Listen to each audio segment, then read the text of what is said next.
Hello and good afternoon, everyone. Thank you so much for your time. Welcome to our Lunch and Learn series. I'm sure a few more people will trickle in over the coming minutes. So we decided to crack on because we've got such a short window and people can always miss this wonderful banter or catch up on this wonderful banter in the recording.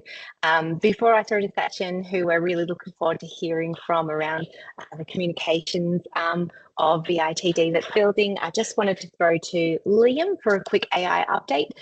He's going to share some information in that space because it's changing so rapidly. We like to keep you across it. And then he'll throw Sachin. So over to you, Liam. Thanks, Anna. As Anna said, lots changing in the AI space, particularly in the generative AI space, with tools integrating with different tools that you would already be using, so within your Microsoft tenancy or your G Suite space, etc.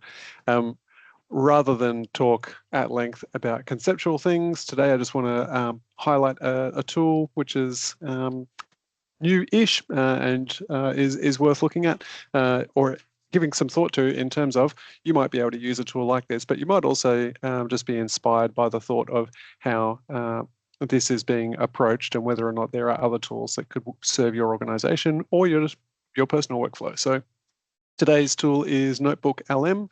It is paid for or developed, owned by Google. So interpret from that whatever you want.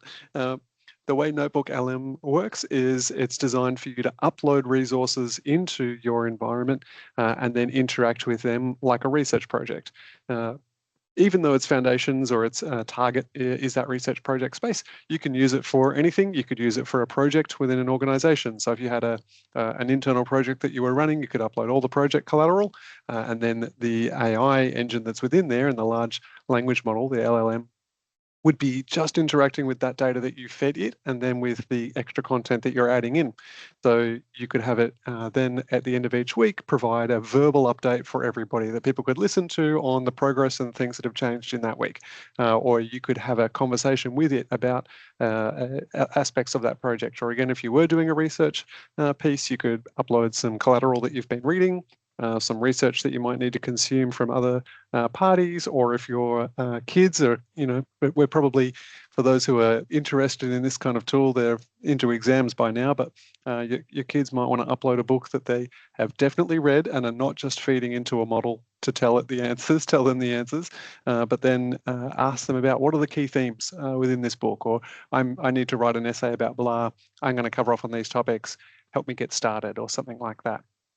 So they commit to not using your material on their training, which is always a good thing. You can get insights directly back out of it. You can get, as I said, a verbal, so you could have it produce an audio summary of the whole project or the work done that week. I will drop a link to it in the chat if you want to have a look. Check it out and be inspired by ways that you can use the tools to help get your teams collaborating. And it's like having a research assistant, I guess, in your team who doesn't cost nearly as much as a research assistant and can help your team, move those things forwards. But it could also be great for you just personally. And encourage you to check it out and be thinking more about how you can be using AI in your space. That's enough from me. I'm going to introduce Sachin. So we've recently incorporated communication services into our product set, which is really exciting. We're proud to be able to do that. To unpack the topic further, though, Sachin's going to lead the call today. He's a member of the Connect team, and he's been operating in telco for over 20 years and at a wide variety of levels and experiences. So not only is he really well placed to talk about this today, but if you've got any questions, he's a wealth of knowledge and insight. So Sachin, over to you, sir, to bring this topic to life for us today. Awesome. Thanks, Liam. We'll kick off as we've got pretty short time. So just quickly, what we're going to cover today is just talk about the types of business-grade internet.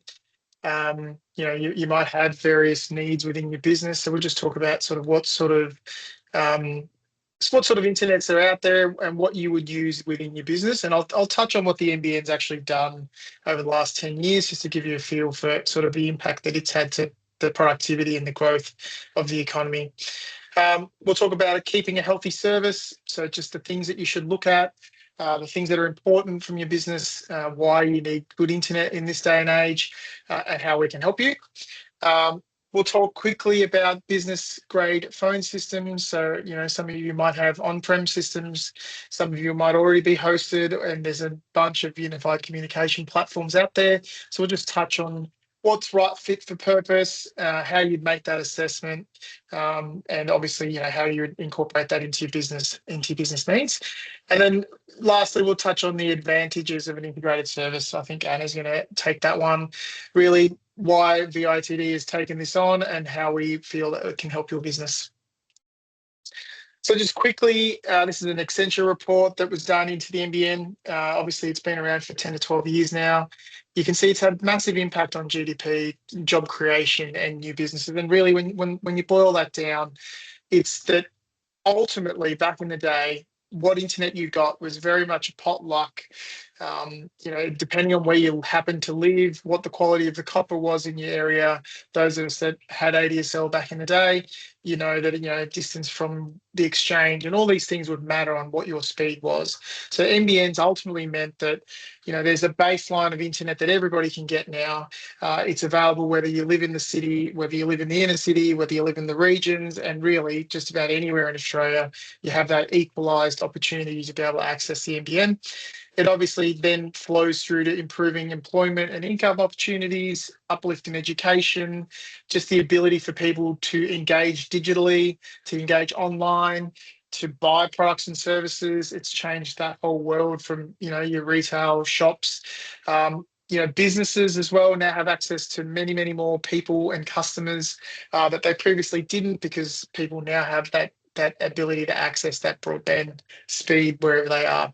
And as you can see, out of the 12.5 million roughly premises that NBN's rolled out to, there's about 8.5 million that are actually directly connected to the NBN. The rest is a mixture of mobile broadband, home broadband through 4G, 5G, bit of satellite, etc., and then those that are just not connected at all. So that's just a quick overview from an overall perspective. From a business perspective, obviously, what has it done? So from a business perspective, it meant that you can now hire people from anywhere. People can work from home. Those that recall what happened during COVID in Victoria, where staff were suddenly in the office and then told you cannot even come into the office. Everyone had to work remotely. I mean, that would have been an absolute disaster during pre-NBN times. How would you run your call center? How would you take phone calls? How would your staff operate efficiently enough without that capability? And even now in that hybrid working environment, you have the ability to hire staff from anywhere, and we do have staff all around the country. From a digital transformation perspective, this is the buzzword, but I mean, if you think about it, you as a business using the internet, being more widely available to customers. Customers can research products online. You've got access to markets that you previously didn't have. Customers can self-serve. You might do video conferencing. We're doing one right now. You can have video content on your product or service to teach, educate, train. These opportunities wouldn't exist if everyone didn't have access to that sort of internet capability. Obviously, cloud is a big one. That migration off-premise into the cloud using software that's based cloud first and over the internet means, one, you can access it anywhere, it's secure. Even things like Office 365 previously were local installs on an individual desktop. That doesn't exist anymore. It's all in the cloud. You log in, it's all available online, and you can operate out of a browser from anywhere.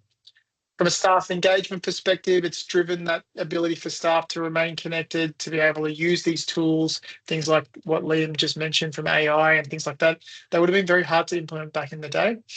And obviously your business world depends on it. So downtime in your business internet world would be a bad thing. And that's what NBN has really driven and changed across the industry.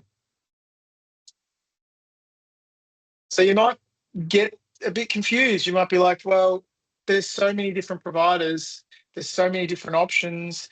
There's satellite, there's fiber, people talk about copper still, there's the HFC cable network, TPG have offers in market, Telstra still have fiber in the ground. There's all this different sort of internet out there. You might be wondering, well, which one's the right one for me? Which one should I have in my business? What matters for my business needs?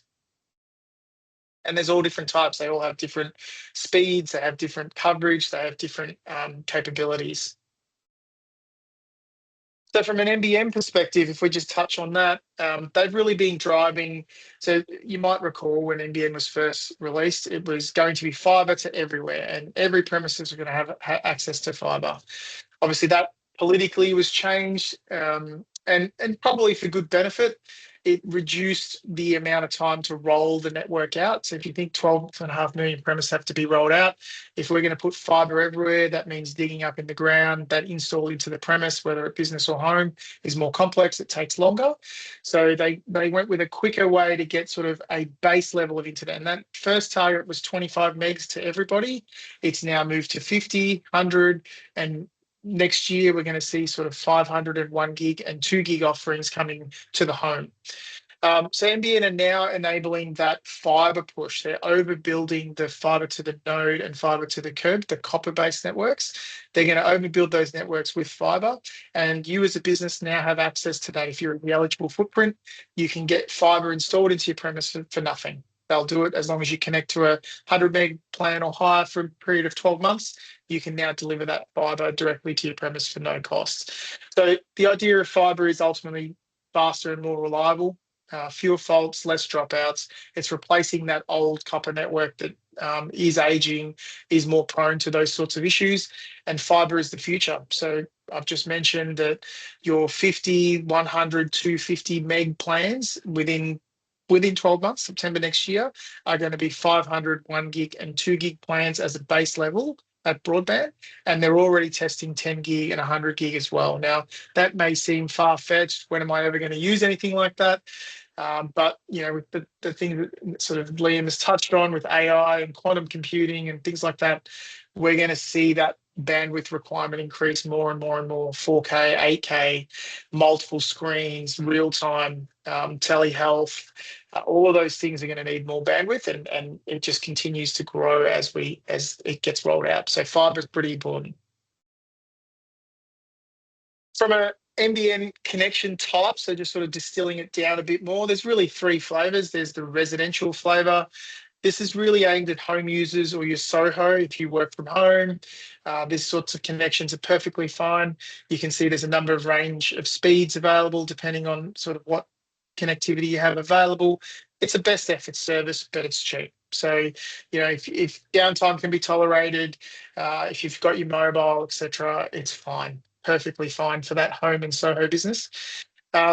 The middle plans are more business-focused plans from NBN. So as you can see, the speeds are a bit faster. The uploads are a bit more suited to that sort of small and touching into medium space, sort of that 100 seats and under. You might bond multiple of these links together if you've got the right routing equipment that can do this. It's still best efforts for speed, but it's business-focused. So they have business-focused installers for installing it into your premises. There's SLAs for fault restoration. You can see the price point's a little bit more expensive, but ultimately you've got that business grade sort of solution there for your needs. And the very last one from NBN is what they call enterprise Ethernet. So these are symmetrical, so up and down is the same speed. So it starts at 250/250 up to 10 gig. So there's a whole range of options there. It's run on fiber. Whilst it's still best efforts, there are other options available for it to not be. Business-focused installation and very much premium fault restoration options. So you can pay to have an SLA which says if the connection is cut or there's an issue, it's restored within 4, 6, 8, or 12 hours, whatever your business is willing to take from a risk perspective. So that's sort of the 3 flavors of NBN, and you can sort of pick and choose the right one, and we can certainly guide you with that if you are interested in having a conversation. The other old school providers still exist as well. So, and this will fit where it fits. About sort of 70 to 80% of the market is NBN focused, and NBN's definitely the future, being government owned. They're not sort of led by shareholders. They're not led on a profit outcome necessarily. Their job is to deliver that GDP growth, that jobs growth, that productivity growth. So they'll go and install and put technologies in that really drive that. The rest of them are more focused on profits, on shareholding, etc. But they still exist. Telstra has 300,000 premises around the country. mainly business focused, where you can get fiber connectivity, and the rest of them have smaller than that, but they all have capability of delivering. So where you would use this sort of scenario is, look, let's say you wanted a primary and secondary link. You want to run true redundancy. You want an NBN connection as your primary, and you want to run one of these other providers as the secondary connection, because it's critical that your service is 24/7, that it doesn't go down, and you want that true diversity. You might pick from one of these other providers. The very last one there, Swoop, is a fixed wireless provider, coverage in Victoria, New South Wales, and WA and Queensland. These are point-to-point connections, and it's offering you a true redundancy. So if your primary connection is NBN, as an example, and we can't get an alternative fibre path to your premises for whatever reason, it's a main road, it's a dead end, there's only one way in or out, this could be an option where you can sort of take that point-to-point. It's an antenna on your roof. It hits one of our points of presence, and we can provide that true redundancy, fibre terrestrial versus the wireless secondary. All of them have business fault restoration. All of them are configurable in various ways. You can pick the solution that best meets your need, and the price points vary here depending on location and who the provider, et cetera, et cetera. So as you can see, there's a lot of options, and I guess it's about talking to us when you're ready about what's fit for purpose. We'll quickly touch on phone systems. So obviously there's a lot going on in this space, cloud driven as well. If you've got solid internet connectivity, these cloud-based systems can offer for a lot. And from a business perspective, I guess, as a business owner, the key considerations of a phone system, you're not just going to put one in because it's really, you're thinking about how do you grow your customer base? How do you retain your customers, your existing customers? How do you measure and monitor staff? How do you hire, recruit, and keep skilled talent? So that's from your employee engagement perspective. How do you manage and control your costs? So what's the best outcome for your business from a cost perspective? And what are those major risks? And that applies to everything. In everything you do in business, they're probably the 5 or 6 questions you'd ask before you take on a new project, a new software, a new company, a new supplier. So from a business voice perspective, it's, you take those questions and go, well, how do I choose the solution that best serves your customer better? Whether that's having a mini call center. You may have only ever run a traditional phone system. You might think, okay, well, I want to run a little bit of a call center. I want to see what's going on with my customers. I want to be able to see that the interactions I have with my staff are of high quality, that we're serving our customers faster. When they call us, we can see that visibility. So there's a whole range of solutions available in the space that allow you to achieve that from a customer support perspective, from integrations into your CRM. Maybe you want to use Microsoft Teams. Maybe there's a feature set that you want. You want to run a bit of a chat bot. You want to be able to run email, chat, messaging, and phone, all as an interaction amongst the same agent. How scalable is the solution? I've got 10 staff now. In a year's time, I'm going to win this big contract. I'm going to have 100 staff. I'm going to have 200 staff. How do I grow without having to reinvest at that point in time? How do I have staff that can work from anywhere? So the hybrid workforce, you might have staff at home or in the office. You don't want to be investing in a solution that doesn't allow that flexibility for you to work from anywhere, whether it be on any internet connection, on any mobile device, or anywhere that your staff might be at any point in time. Security is obviously extremely important in this day and age, and that Liam, I'm sure, will touch on that over time. And then it's got to be cost effective and reliable. So you want to pick a solution that ticks all those boxes when you're going to assess that solution. So there's many ways to meet that. And I guess the solutions that are available through VITD now allow you to pick and mix and match the solution that's best going to fit your need, whether that's a full-blown unified communication solution, where you've got the ability to video, voice, live chat with your customers. It's a scalable cloud-based solution. You can run presence. You can see what your staff are on a call, off the call. You can run email and chat all as an interaction within the one system. You can interconnect that into your CRM solution so that when the call comes in, you can see who it is that's calling, if they've got any open tickets or their history. They may have called many times in the last week as a repeat caller. Obviously, being able to work on-site, hybrid and off-site is important in this day and age. Whether it's here to stay, who knows? But obviously, it's an important consideration. Microsoft Teams, so if you're a Google house or a Microsoft house, that integration into those platforms, if that's what you want to run as your pane of glass for your staff, or it'd be nice if your phone system integrates with that. So now your staff are working in one pane of glass as opposed to disparate systems. Their video, their chat, document sharing, and the phone system are all essentially one. And then the analytics. So on the right here, there's analytics platforms that allow you to pull the data out of your contact center, out of your phone system, and see what's going on. When do your customers call you? How long are they on the call for? Which agent served the call? What was the wrap up of that call? What are your customers calling about? How do you better serve those customers to meet the needs? Can you be proactive about that need? These are all sorts of things that you can think about from a phone system perspective within your business. So I'm sure you're sitting here because I've had 15 minutes going, lots of phone systems, lots of concepts, lots of ideas, lots of internet connections. How do I kind of distill this to know what's right? And you know, it's a complex industry with lots of different options out there. If you just spend 5 minutes Googling, you'll see that. And I guess that's where the VITD proposition fits, in that it's one shot for everything. And I'll hand over to Anna to sort of touch on that a bit more. Awesome.